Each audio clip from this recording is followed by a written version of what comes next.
Welcome, Nyambe and Nils, to Peace Parks TV. It's a great pleasure to have you here today. And we're going to talk about KAZA, the Kavango Zambezi Transfrontier Conservation Area. Thank you very much, Werner, and a great opportunity to speak to you and Nils on PPF TV. My name is Nyambe Nyambe. I'm the Executive Director of the Kavango Zambezi Transfrontier Conservation Area Secretariat based in Kasane. Yeah, so what that means basically, I'm in charge of overall programming and coordination of the Secretariat's work with the KAZA partner states and partners, basically the CEO of the Secretariat. And that entails really getting involved in processes of providing leadership, making sure that the programs and projects are being implemented, and ensuring that we're keeping key stakeholders and donors informed and involved in all the various processes, and of course making sure that we are accountable to everybody, including the partner states. Okay, thank you. And we'll get a little bit into the detail later. Nils, and from KFW side, you work for KFW. What is your role in and why is KFW involved in KAZA in the first instance? KFW is a German development bank owned by the government and the states, and we are executing on behalf of the German government development cooperation.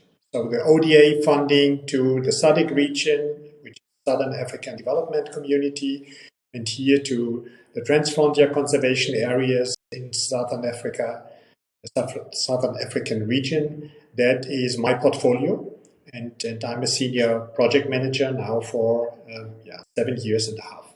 What is KAZA? Where is KAZA? What is the Kavango Zambezi Transfrontier Conservation Area?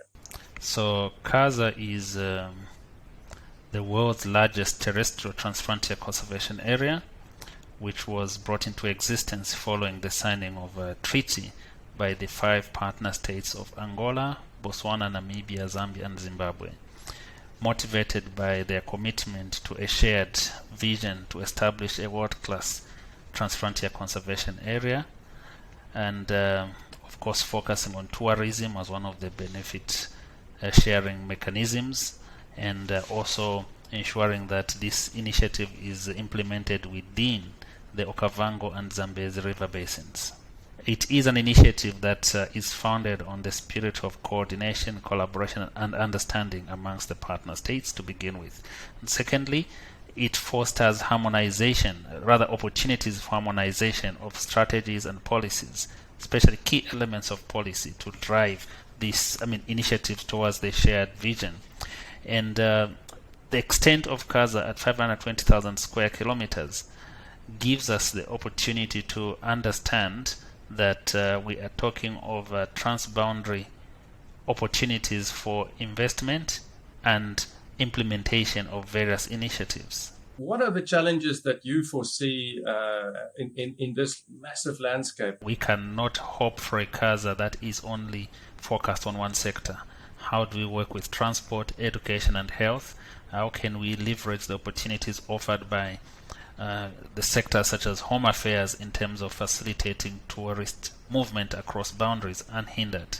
At the same time, as was mentioned, there is this challenge of COVID-19.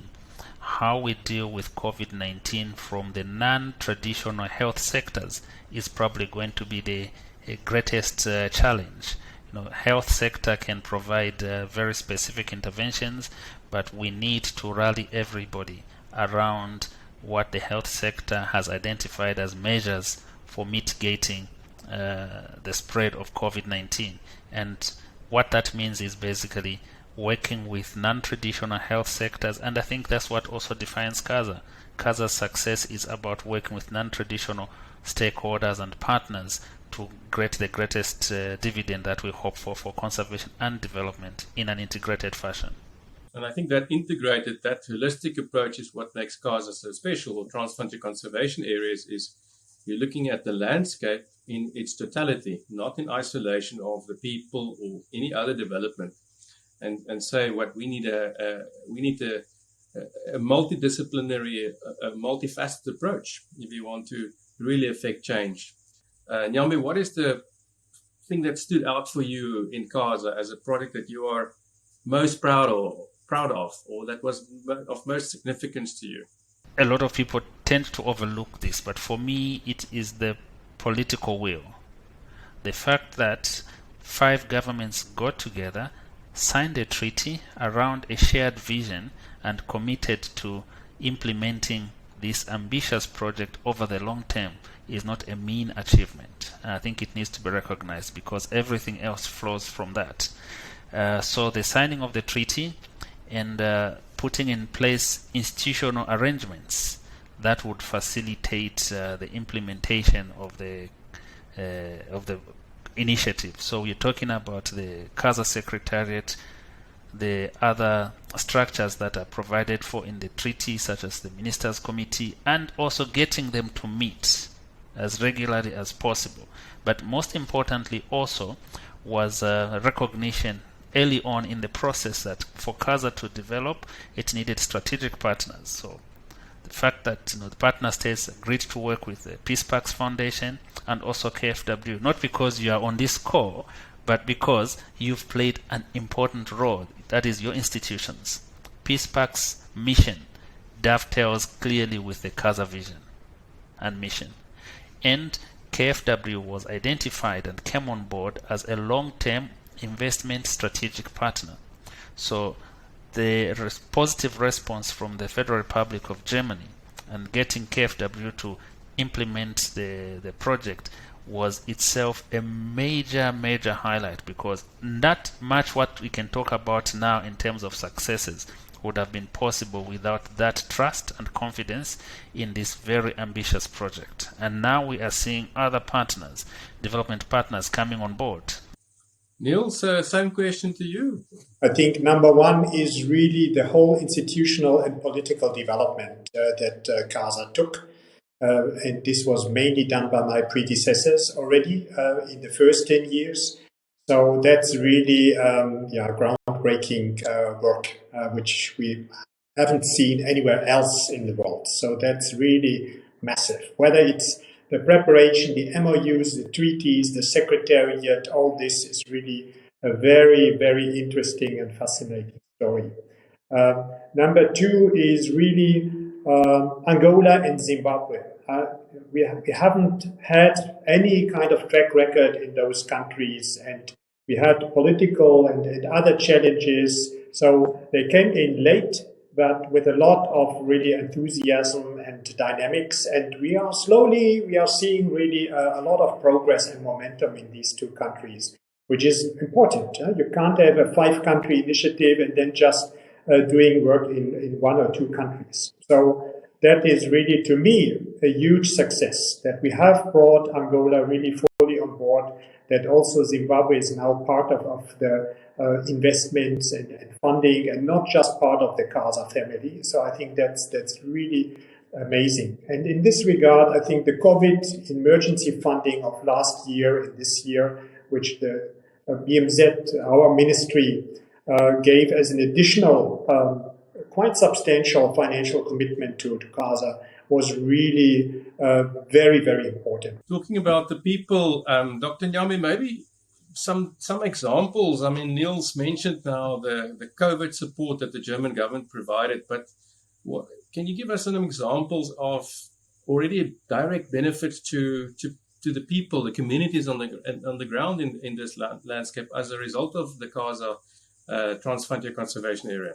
I think the benefits and the impacts of KAZA are obviously long-term, but one can immediately start seeing some of these. A good example is, the support for climate-smart agriculture and its impacts at the household level in places like Simalaha, in Zimbabwe and Zambia, around the Siomangwezi National Park, where food security has been kind of secured, and also promoting of climate adaptation capacity at the community level. Another one is to do with the success of KAZA, which is in some places you start seeing more incidences of human-wildlife conflict because of the return of carnivores, and also just the fact that this is a landscape that is shared. So you have the challenge of human-wildlife conflict, but measures such as elephant restraining lines and awareness creation and engagement with communities are helping to actually mitigate the impacts of human-wildlife conflict. Another example one would give has to do with infrastructure. KFW has come on board, for example, to support the refurbishment of the bridge at Matlapana, Old Matlapana Bridge in Botswana, which is meeting multiple purposes: climate adaptation, human-wildlife conflict, and service delivery, basically helping communities on both sides of the river to move freely. So you also have initiatives that have gone towards education infrastructure and healthcare infrastructure, as well as staff housing for conservation sector. Nils, you've been a project manager as a career and been all over the world, and for a long time now involved in KAZA, and you've got a very good idea of how of what makes a successful project and what's the components of a successful project in Southern Africa in particular. And you've been working with Peace Parks Foundation for a long time as well. And I think the question that was of interest to me is Peace Parks Foundation, have we been dealing or addressing those specific components that results in successful projects? Have you seen our role contributed towards the development of the KAZA TFCA, and in what way? There are several aspects to it. Number one is that due to the political nature of this KAZA program, it really requires a kind of implementing agent, broker who has a lot of trust and confidence from the countries and the country's government side. So you can't do it with a typical consulting firm or something like that. You really need a partner that is very well connected for a long time.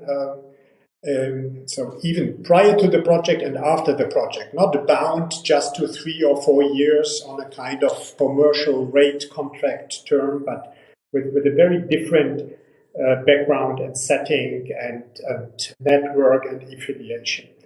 And I think that is something that Peace Parks has really brought into the KAZA, but also other TFCAs, and which gives you a specific standing.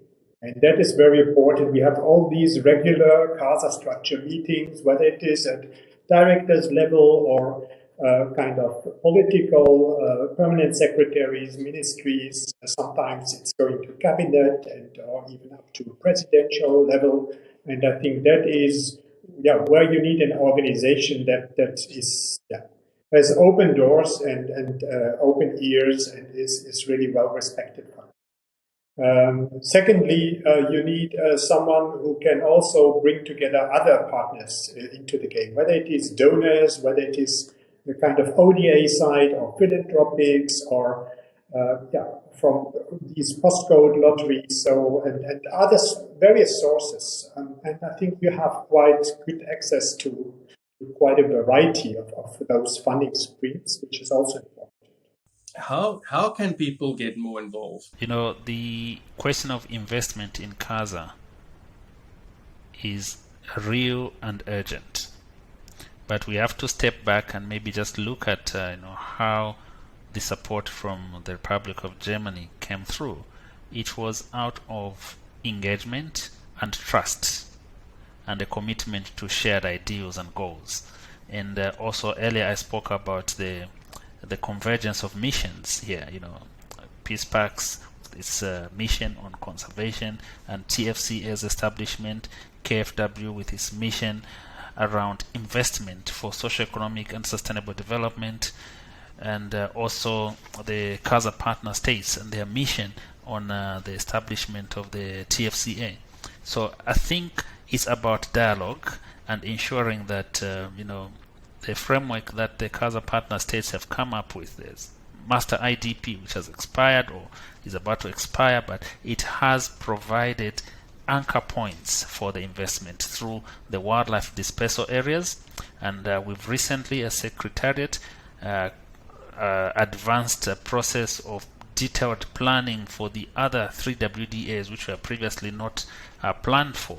And so the opportunities really lie in various areas, but also the private sector has a very important role to play in the sense of better understanding that not every space in KAZA is available for alteration, if so to speak.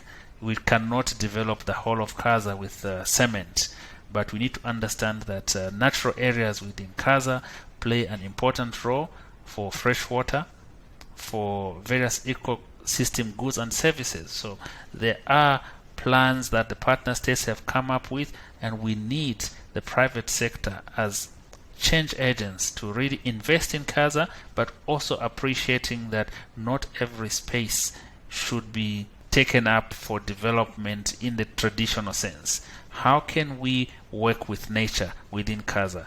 Well, gentlemen, our time is up. I think it's been a really interesting discussion. I've learned a lot, and I really would like to thank both of you for participating and sharing your wealth of knowledge, and again emphasizing, even for me, how important KAZA is, and that we should continue and strengthen our resolve to make KAZA the success and to become what we eventually wanted to become. Thank you, Werner. Yeah, pleasure. Thank you.